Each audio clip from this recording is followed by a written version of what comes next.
You're listening to the I Love You Keep Going podcast with George Haas. For more information, please visit our website at www.mettagroup.org. That's www.mettagroup.org.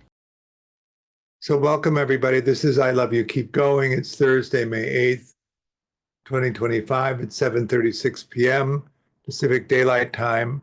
And I thought I would talk about enmeshment. We get a lot of questions around how to heal from emotional enmeshment. This would be on the preoccupied side of the ledger if you're keeping track of it in attachment terms. And where it comes from is role reversing. Now, of course, role reversing and attachment conditioning can accompany a dismissing quality or a preoccupied quality. Depending on how that actually happens, it manifests in different ways. In a dismissing frame, the role reversing caregiver means that the child has to be very attentive and focused on the needs of the caregiver and provide a constant source of idealization for the caregiver. But there tends to be often more reserve than there is in the preoccupied mode, mainly because the dismissing people can explore and do explore, whereas the enmeshment for the preoccupied person interferes and precludes the capacity to explore. What you may notice, for instance, is that in the dismissing side of it, the number one fan is the caregiver. And so a lot of the responses to the world, ultimately to the dismissing person, the as I like to call them, the mother vampire is the one that you're looking for a response from, the endorsement from, that you've done well. What this does to your exploration, of course, is oriented toward things that will get a positive response from your caregiver rather than touching into what would be authentically the thing that you wanted to explore. But on the preoccupied side, that enmeshment leads to proximity in order to maintain the emotional regulation with the caregiver. So when I think of enmeshment, I'm thinking of that piece. Dismissing people are auto-regulators so that they regulate themselves. They often turn to addiction for in adult life to regulate, but they're mainly self-contained in that way. If a caregiver would come reliably enough that the child would reorient toward receiving emotional regulation from someone else, then the child would turn from the auto-regulating strategies to the regulating strategies of the caregiver. If they don't come reliably enough, then the child doesn't learn self-mastery, doesn't learn to regulate themselves independent of the caregiver, and that's really where the enmeshment comes. So the thing that you notice in people that are enmeshing is that the sense of themselves is very porous, and the sense of what matters to them and what their needs are is also very porous, and they tend to adopt the strategies of the person that they're enmeshing with. That is to say, in the non-mentalizing mode of pretend, you look at the person that you're enmeshing with, you see them as somebody who you need to become something for. in order for them to attend to you. There's a reversal between your own emotional system and the empathetic system of the other, and you begin to identify the empathetic experience of the other as the primary emotional state that you're in. And so that when you emotionally regulate the other person, you feel a sense of being regulated. And when you don't have that proximity, you feel a sense of almost being depersonalized because the empathetic experience of their emotional system isn't available to you.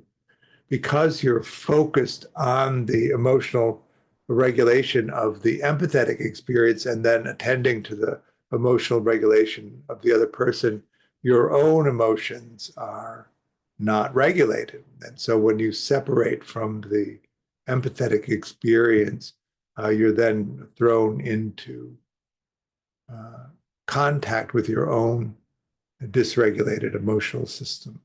Is that making sense? You don't really have the skills to regulate yourself. And so you have to endure a state of dysregulation, which is actually the thing that drives you to re-seek proximity to the other.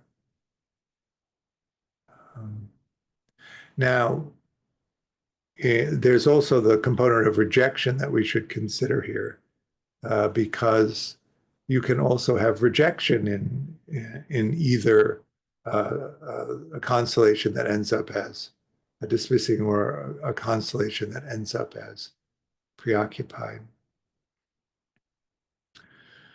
The thing that really organizes a dismissing attachment is neglect. So profound neglect of the caregiver of the child, to the point that the child abandons really any hope of getting someone to give them the care that they need. This does not mean that their needs go unmet. It means that they don't attempt to get somebody to give it to them. They attempt to take it, which is a reorientation of the way that people relate. In preoccupation, of course, the preoccupied person thinks that they're incapable, but they think everybody else is. So all they have to do is persuade somebody to take care of them, because other people know how to provide care, but they don't. And they, in fact, will become whoever you want. I'll be whoever you want me to be as long as you take care of me. But if we add into that component the rejection piece, what you notice in people that are enmeshed in a particular way, whenever the child provides the need that the caregiver wants, they're embraced.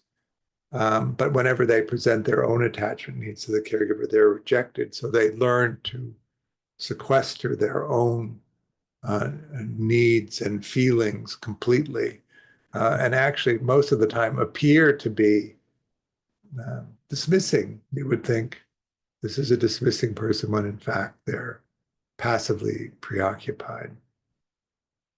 And then depending on, there's a dissection between organized and disorganized. In organized preoccupation, people present as helpless. And so, but understand that children do not become helpless willingly. This is something that's imposed on them. It's a demand of the caregiver that they present themselves as helpless so that the caregiver can feel in a certain way, like a good parent. And in disorganization, really what happens is they become controlling. So there's a fork in the preoccupied way of presenting. One as helpless and one as controlling. And in controlling preoccupation, really what you notice is that there's an anger in that is not present in organized helplessness. You know, the thing about childhood is that this early attachment conditioning happens and is pretty complete by the age of 3. But our autobiographical memory doesn't actually come online until 4 or 5 or 6, maybe even later, 7. And so we don't really have any autobiographical information that would explain to us why this is the circumstance of our childhood. You have an 85% chance of inheriting the attachment strategy of your primary caregiver, which means the system is just handed off to the child, really. The child mainly learns their attachment understanding by observing the caregivers and what the caregivers do. And so we learn from our caregivers how to be in relationship. So it's also important to understand that the caregivers are transmitting what they do. And if it were likely that they knew how to do something else that was better, they would probably do something that was better. So one of the things that really happens to us in childhood is we have our ordinary human needs for care and understanding. And when our caregivers are incapable of providing that care for us, we need to make sense out of it. And the main way that we make sense out of it is we think of them as a good caregiver, and we think of ourselves as a bad child, that if we were a good child, we would get the care that we need. But because we're a bad child, we don't. And we can get so far down the rabbit hole of being a bad child that we don't reflect on the conditioning that we've faced in order to get where we are. When you're enmeshed emotionally with your caregiver, that means that they're relying on you for emotional regulation, which means if you separate from them, they're emotionally dysregulated. So there's big emphasis on that kind of proximity seeking. Of course, our society demands certain things, that you at a certain age begin to go to school and you separate from the caregiver. But there's a lot of emphasis in a child's life on the return from the separations that are imposed as to what state the caregiver is in. And the more dysregulated state the caregiver is in, the more reluctant the child is to separate, because it's the child's occupation to emotionally regulate the caregiver. And if they separate, and that creates a very dysregulated adult that is very difficult for a child to manage, then the child would rather not separate. That's the thing that mainly interferes with exploration.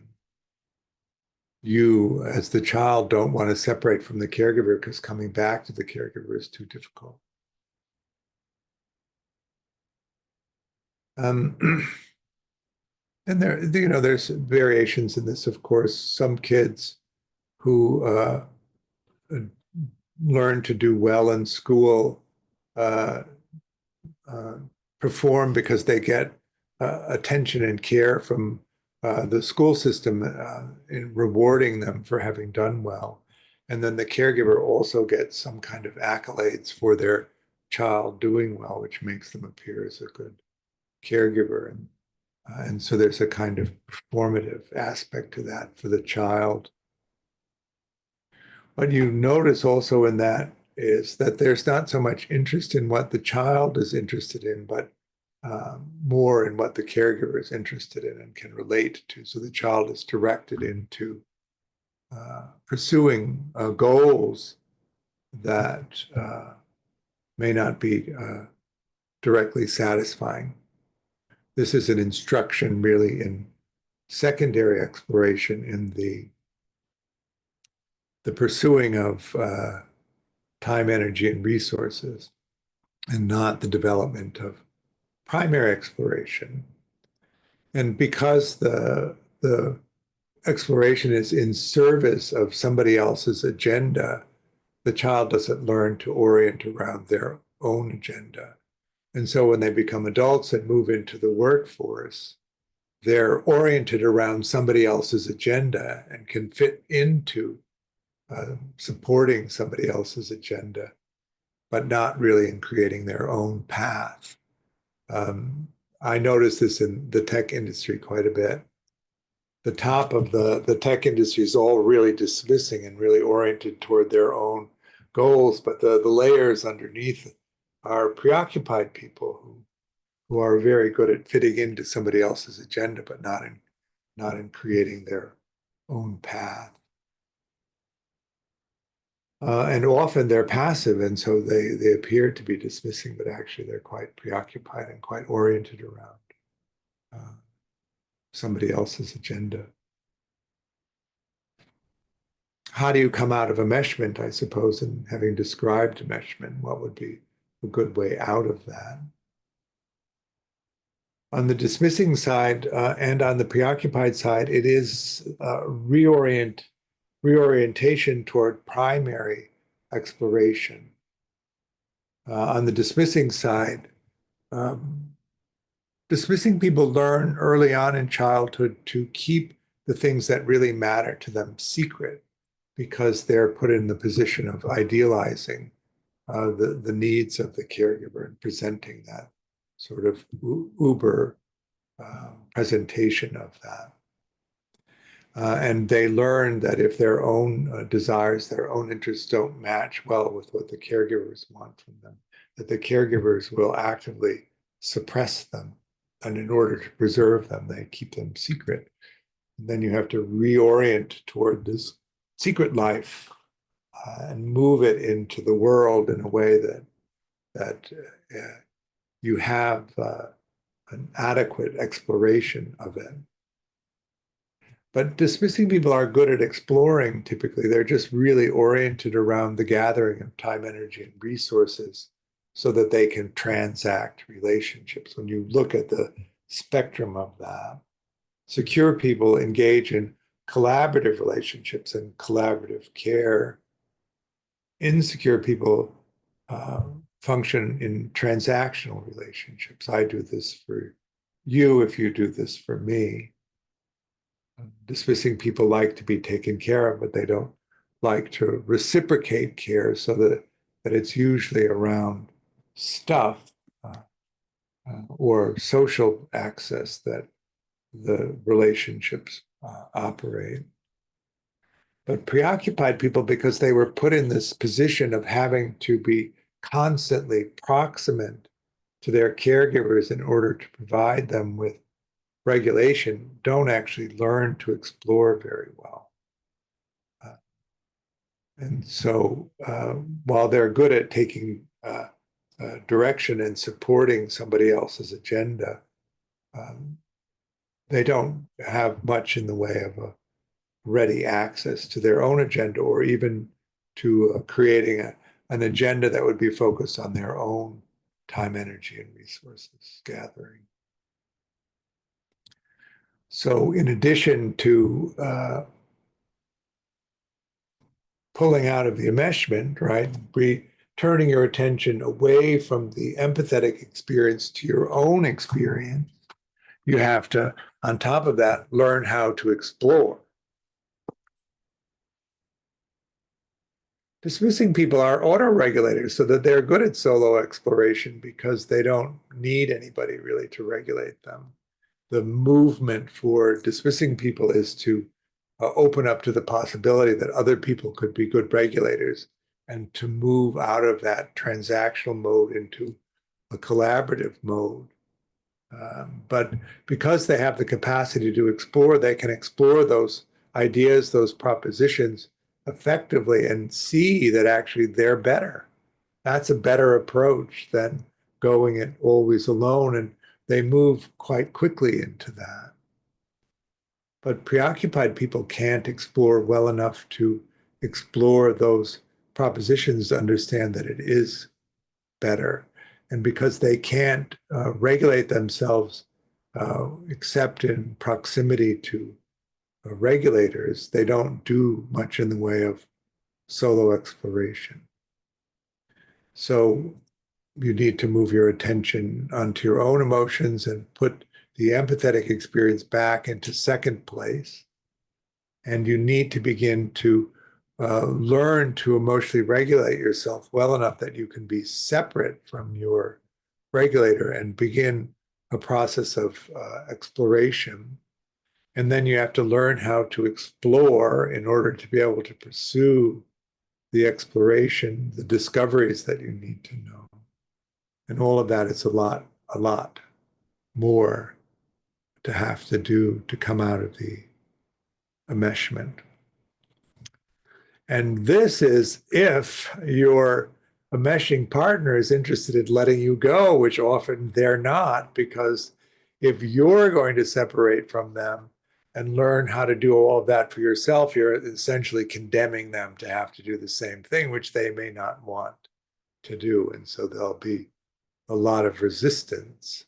Or they can be quite punishing and just switch to somebody else and leave you a dangling so that there isn't much in the way of a transition for that. But then once you do, of course, learn to do that, then you can begin this process of exploring and discovery.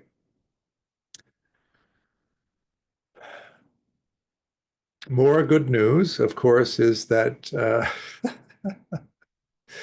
you're going to be hit by the terrible sadness if you do that. What is the terrible sadness? The terrible sadness is the recognition of the cost of enmeshment and the cost of the difficult learning of the kind of attachment relationships that you learned in childhood. It is important to mention this because indeed, if I don't mention it, then the feedback is routinely, I thought this was going to be great. I thought I was going to learn to explore and it was going to be great, and I'm drowning in sadness. You lied to me. So the sadness is the sadness of looking back at your life and recognizing that many of the opportunities, many of the things that you now find interesting and worthy of exploration were available to you earlier on, but that you couldn't see that they were, couldn't believe that you could take them, and so you didn't. How long is it that you've been actually able to move into your own life and move into your own exploration, and that you remained enmeshed because you didn't have a way of getting out of the enmeshment? That's the terrible sadness. On the preoccupied side, the dismissing side, the terrible sadness, of course, is that you were so neglected, and the terrible painfulness of that people weren't interested in you.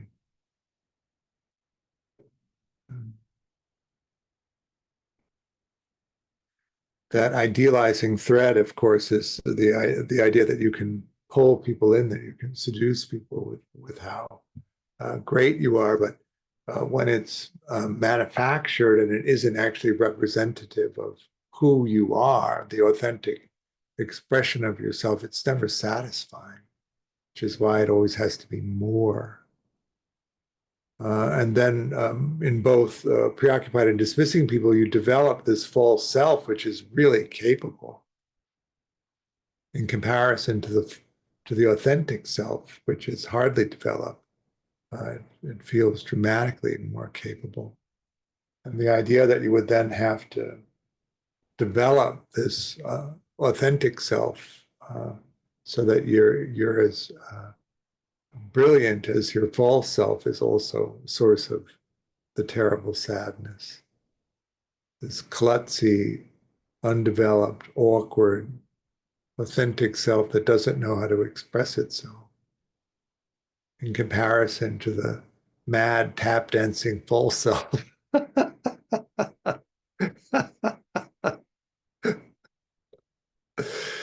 sometimes you can port over some of the skills from the false self to the authentic self, but a lot of times you're starting young, this young, authentic self that's never had the time of day.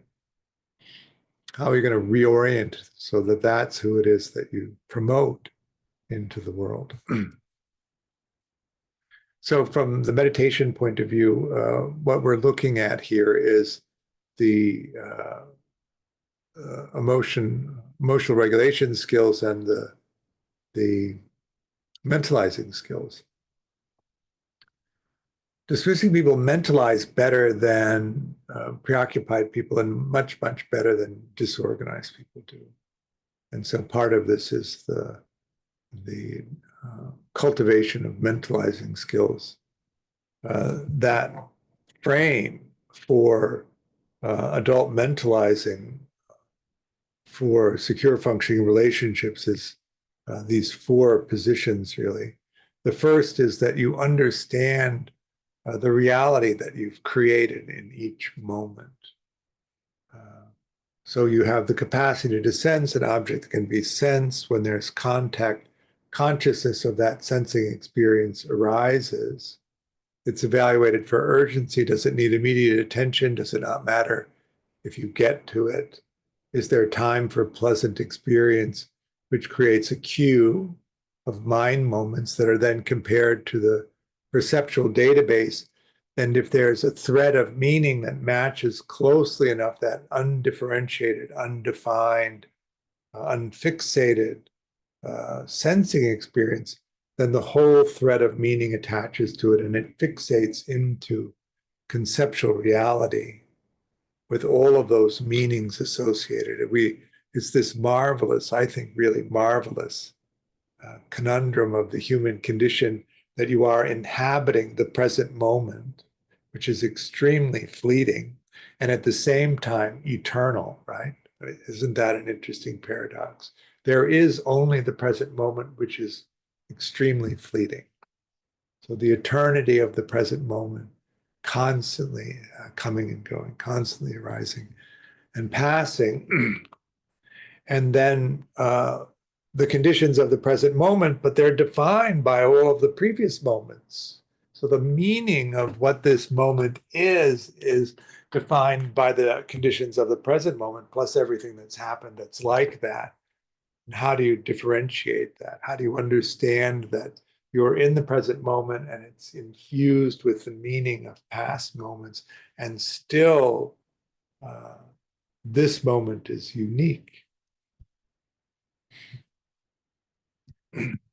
Coming with that, of course, is the intention and the action that you can take. I like to talk about that as the second point, which is what is it about the experience of the present moment that you might like to communicate to somebody else? And how would you do that so that they would understand what you mean? I like to use my cherry metaphor, but let's say you think cherries are the best thing that ever happened to you. And you say to somebody, this is just like cherries. And they don't like cherries. They like raspberries. So they think that you're saying it's ho-hum because they think cherries are ho-hum. But you know them well enough to know that.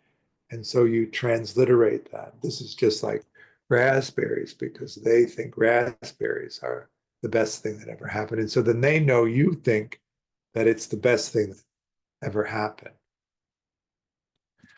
The third thing, of course, is that you evaluate that they've understood what you mean, and then they respond to what you express, and you ensure that you understand their response, which leads to the fourth, which is that you modify your understanding of the relationship between you based on this communication. Right? You are in a process of active communication, and that you understand each other, and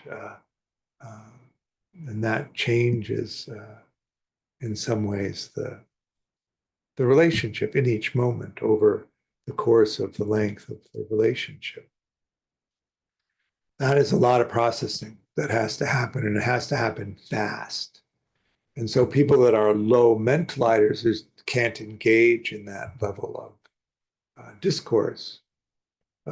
Dismissing people, there's a scale that we use between 1 and 9 for mentalizing, for coherence of transcript and coherence of mind. And secure people are processing at 6 or higher on that scale. Dismissing people in the 4 to 5 range, helplessly preoccupied in the 3 to 4 range, and disorganized people below 3. But even at 3 to 4, preoccupied people can't go fast enough to track all of that. And so they track differently. A preoccupied person will pretend to present themselves in a certain way with a message, let's say, I'm going to take care of you. The implicit message that isn't expressed is, if I take care of you, then you have to take care of me. And then they track whether that is acceptable or not, whether they get what they want or not. And if they don't get what they want, they just represent. So it's a kind of hectoring. It's easy to see in children. The child says, I want this. And the caregiver says, no. And the child just says, I want this. And the caregiver says, no. And the child says, I want this. And it just goes on, often until the caregiver gives in and they get it. That chaos of childhood for a preoccupied person leads them to be constantly tossing up different versions of the request, because sometimes it works and sometimes it doesn't, and there's no way to predict that much lower mentalizing process is how that looks. And then you have to be able to emotionally regulate. In order to navigate conflict in a relationship, you have to be able to hold emotion. Helplessly preoccupied people regulate through regulating the other person, and they avoid conflict. So they often are incapable of expressing what they really want, because it creates too much emotional turmoil for them. Disorganized people, they're very chaotic emotionally.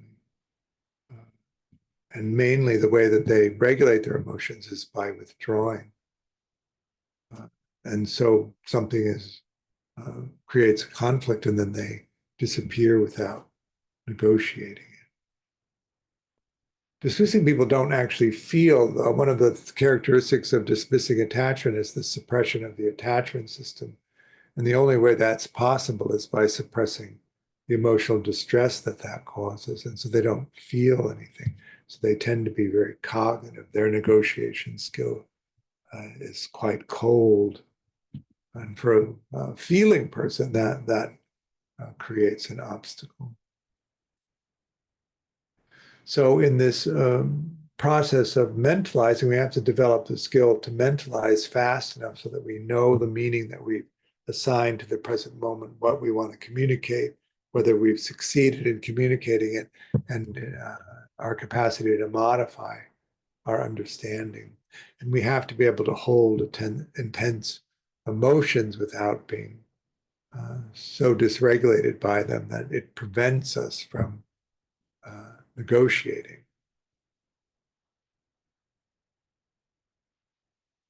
Makes sense?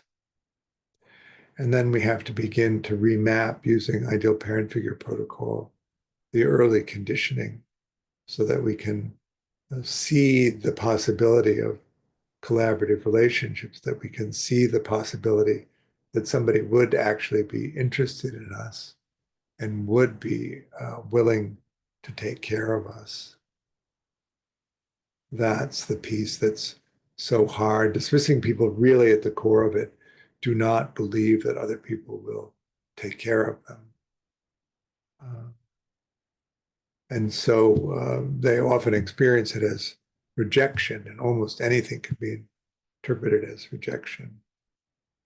And in the process of doing ideal parent figures, we remap that. So re-engineering the sensitivity to rejection as abandonment fear, and then understanding that you can find people that will be interested in entering into a collaborative relationship with you and will take care of you. And all you have to do is reciprocate and take care of them. That's another one of the things that's difficult for dismissing people. Why should I take care of you? Nobody ever took care of me, is the attitude that needs to be abandoned. And I'll take care of you because it's much better for me, and you'll be much better able to take care of me. So it's a win-win. No longer insisting on the win-lose, which is so ordinary to them. And then on the preoccupied side, remapping, turning the attention back into the sense of self, building out that sense of self, which comes from exploration and beginning to understand the things that really you find meaningful so that you can reorient life around what is meaningful. And underneath that is not the terrible sadness of the dismissing person, but the fearfulness that you won't be able to survive if you're not proximate to your regulator. And that fearfulness is really challenging to overcome. But you can. And I would even say you should. Because the other side of it is, it's a total no-brainer to have done the work. To do the work, there's just tremendous doubt. But once you get across the river, the old Zen joke, right? The young monk sees the master walking on the opposite side of the river and calls out, "Master, how do you get to the other side?" And the master looks across the river and says, "You're already on the other side."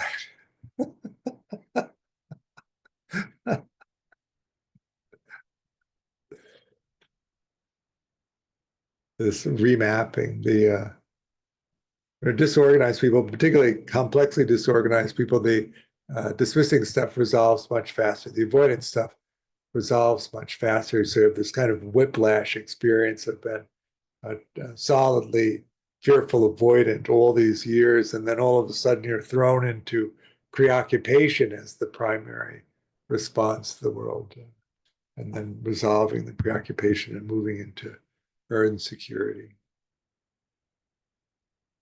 I guess the last thing to say about this is that haplessly abusing parents versus sadistically abusing parents. It's much harder to repair sadistic abuse than it is the poor care that some caregivers provide. Remember, you have an 85% chance of inheriting the attachment strategy that your caregiver offered you, but they also had the same chance. And so they inherited from their caregiver the attachment system that the caregiver was able to provide to them. And so on that side where the caregivers wanted to provide for the child and love the child and wanted to be a good parent for the child, if they didn't have the conditioning where that would be something that they were capable of doing, then they didn't do it, not because they withheld it or intended harm for their child, but they didn't have the capacity to do it. And what we need to do is to begin to see them clearly, to understand that they didn't have it and withhold it from us because we were a bad child. They didn't have it to give us. And there was nothing that we could have done, good child or bad child, to get them to have done it. And so that we can see them. I think this is so important because often they're expressive. They make these gestures of love. And if we can't see that, if it's poisoned by the bitterness of their failure to really take care of us, then we continue to lose out on that evidence that they loved us. And, the human condition is such that really matters. It matters to all of us that they loved us, that they did their best for us. And if you can see that, if you can see that they did love us and that they did their best for us, even if it was woefully inadequate, they did, and that matters. On the sadistic side, where they actually intended to harm you, that's a whole different thing. And we want to also see them clearly and understand that they may still want to harm us, even though we are their children. And so we have to then set appropriate boundaries around it. And then also understand that it takes much longer to repair that than it does the hapless side of things, so that you don't get discouraged by it. It's still repairable, in a sense. What do I mean by repair? It's such a funny word to talk about in this line.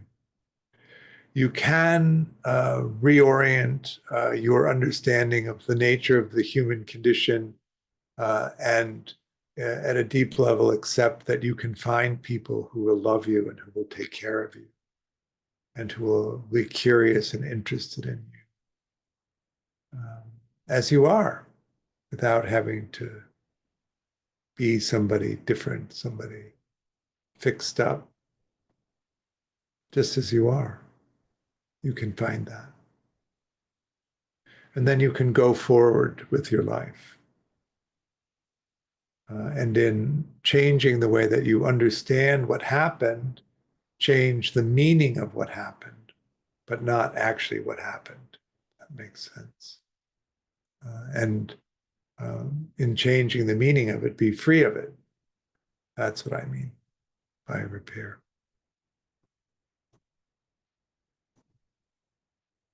And how long does that take? 2 or 3 years. That's what I would guess for a hapless childhood. Longer for a sadistic one.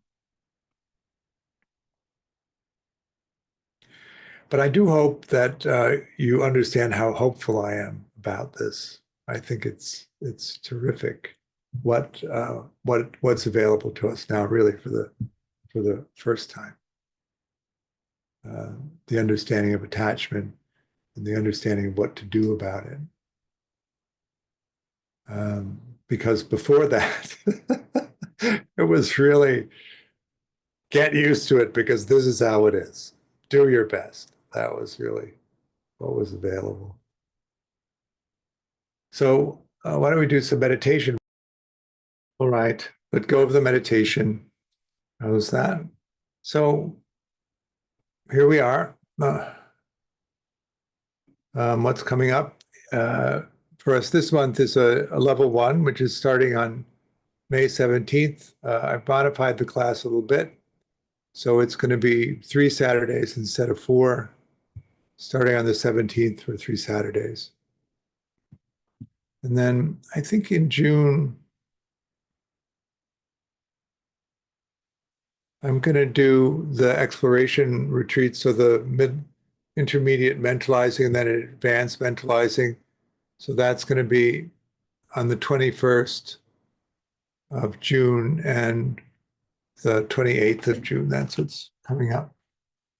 It's on the website, so take a look at it.